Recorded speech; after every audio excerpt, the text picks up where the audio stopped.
Welcome to episode 6 of Jed Talks. I'm your host, Jed Davis, the state rep of the 75th District here in Illinois. Man, the home of drama with the Department of Children and Family Services. We are DCFS for short. We're going to kind of wrap up the discussion from last week. I have guests planned out in the near future because I've got the kinks kind of ironed out here. I feel like it's time to broaden the horizon. But before we do that, we tackled a really big topic last week, and that topic is interns knocking at your door. DCFS interns knocking at your door with the ability and the authority to remove your child from your home.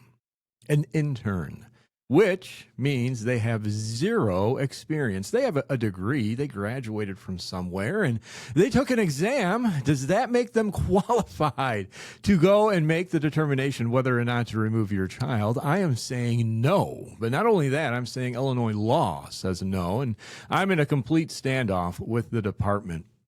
But hey, my job is to tell the truth, even when it's not popular. And I'm at a stalemate with DCFS, and I was exchanging emails with the director yesterday, and this is just a continuation of last week. I kind of wanted to give everyone an update and then get a little philosophical, if you don't mind, for a moment when we close out here. But last week we hit this hardcore, so go back and take a listen. This week a lot has transpired, but in the end, we're at a draw with the department. They are unwilling to admit fault. Maybe because it's an election year coming up, maybe because they have tremendous legal exposure on this issue. For whatever the reason, they're unwilling to do the right thing and admit fault. So we agreed to essentially disagree here. And my closing sentence to the director was, I believe time will be the best judge on this issue because ultimately it's going to end up in a court of law. And I will be watching that attentively because I believe it will prove that I am right on this issue without question. And here's the maddening thing. Like, why am I the only elected official talking about this? I've asked myself that question a lot in the last 2 to 3 weeks. We have laid out document after document. There is resounding evidence that no, an intern can't knock at your door and have the ability to remove your child, but yet it's happening in Illinois.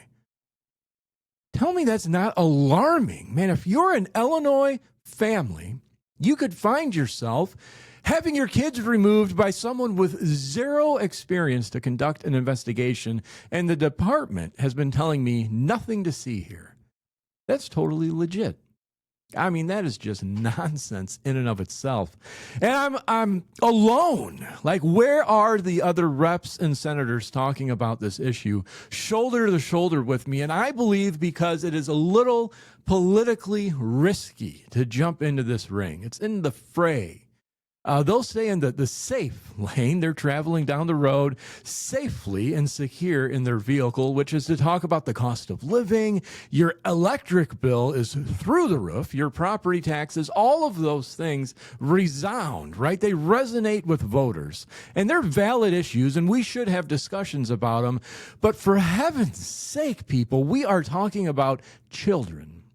We're talking about the fabric of families being ripped apart. And as a foster parent, I'm here to tell you, when you move a child, it is lifelong emotional scars and trauma that result. It will take decades to unravel all that was created through these moves. So before we just go and pluck a child, and oftentimes it is justified, but before we go and pluck a child from a family, we had darn well better ensure that the person making those determinations has real world experience making them.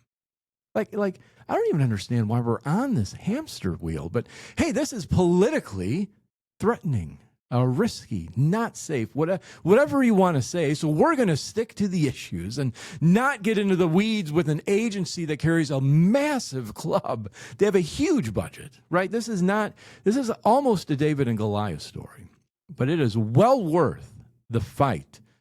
Because, man, we're reps. We're reps of the people. And if we're not the voice, the people who feel voiceless, why are we even in office? Oh, that's my thought. It's like it is easy to play it safe, but I'm not here to protect me. I'm here to serve you. And a lot of times, answering the hard questions is what it takes. I love to use the expression that, man, we need to hold life with an open hand. We need to hold it with an open hand. Here's my philosophical rant for the day, because things can be just snatched out of people's hands in a heartbeat. And we all have probably been there with the loss of a loved one or a diagnosis or the loss of a career, whatever it is. Man, it is hard to hold things closed-handed because we essentially have no control in a lot of what happens through life. So I hold it with an open hand. As your state rep, I hold this role with an open hand. It is such an honor and a privilege to be the voice of the 75th that I just want to say thank you. I'm here holding it with an open hand. How can I be used to make the greatest impact and influence? And if it means taking an unsafe path because a family reached out, I am walking that path with them because this is a gift that has been given to me, and I am the temporary steward of the 75th seat, and I am willing to answer the hard questions of Jed. Man, DCFS just took my child. I don't believe it was a thorough investigation, a lawful investigation. Can you please help? Would you want your rep to say, no, not too dangerous? I can't get involved in that. You know, I'm sorry. Best of luck. Here's an attorney number. Go get him. Go get him, Joe. What a joke. We need to say, I'm willing to reach out and grab hold and see if we can't help you together. That is the essence, I think, again, of being a representative. Whether you agree with me or not, that is how I feel. And I think that's what the people want out of their elected officials. I have an adopted girl. It's very obvious. She's black. I'm white, in case you can't tell, Scandinavian, so like the whitest of white. And we adopted her through foster care. She's 8 right now. She came to us at 9 months, and we adopted her, I think, when she was 3. So, man, it's been a good long while. And she's a Davis. When you adopt kids, they have all the legal authority, all the rights that your biological kids do. And she's mine. Like, I love her to death. And she is. She carries my last name. And I am, again, it's an honor and a privilege for her to call me Dad. Just as it is to be the state rep. So she looked at me, tucking her into bed when she's 4. And she goes, Dad, did you kidnap me? Okay, like, dang. That's a deep question. And how do you answer that to a 4-year-old trying to just figure out what is happening here? I obviously am not from here. And like, how did I end up here? Why am I here? Where is my mom, like my biological mom, my family, my biological family? And you start to wrestle with these questions. And I go back to, oh man, what a blessing it is, foster care. Man, it is not for the faint of heart, but it is very rewarding. But I'm holding it again with the open hand analogy that I have the opportunity here to be this girl's father. And it is a great blessing, and I would never run away from it. And I'm so glad she came back, because she left, and it was heart-wrenching. And she came back, and we were able to adopt her. But now we have to wrestle with the real hard questions. Hey, Dad, did you kidnap me?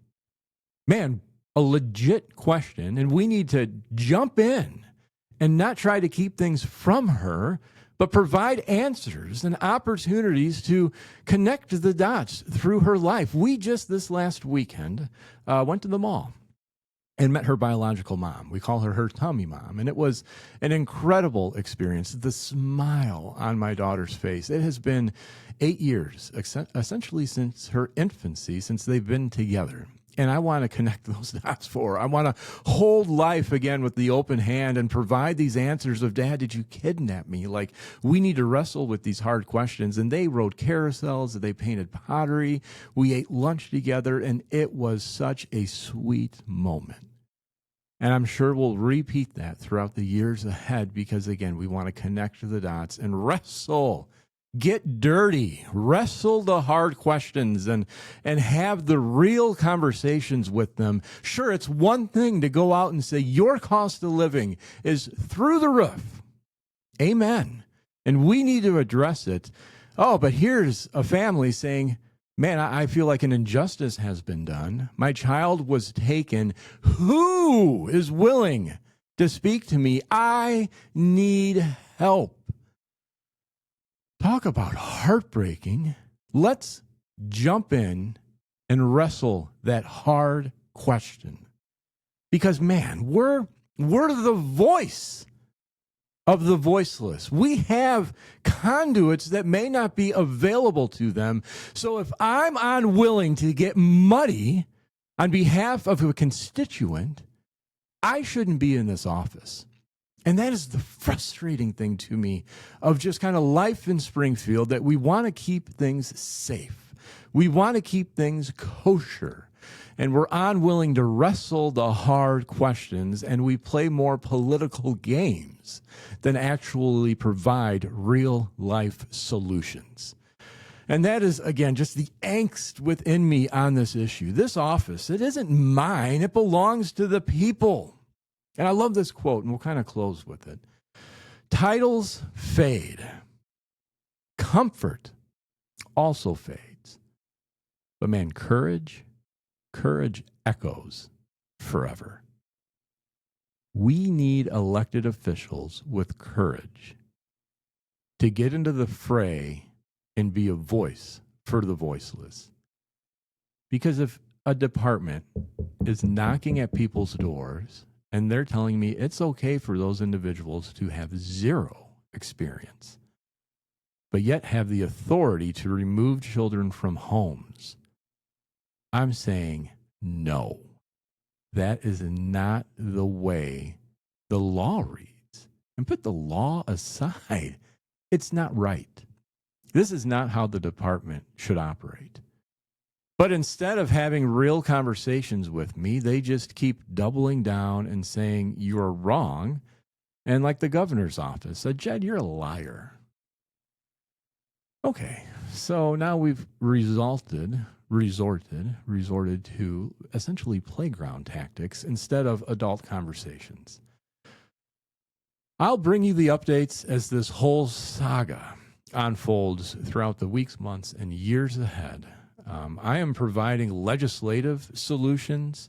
I may be passing the baton as I'm at that stalemate with the department. So we're passing the baton for others to carry in future courtrooms and hearings down the road. But on the legislative front, we are bringing legislative solutions to ensure this injustice doesn't happen to Illinois families. And I'm going to drag the General Assembly along with me. One way is through a resolution.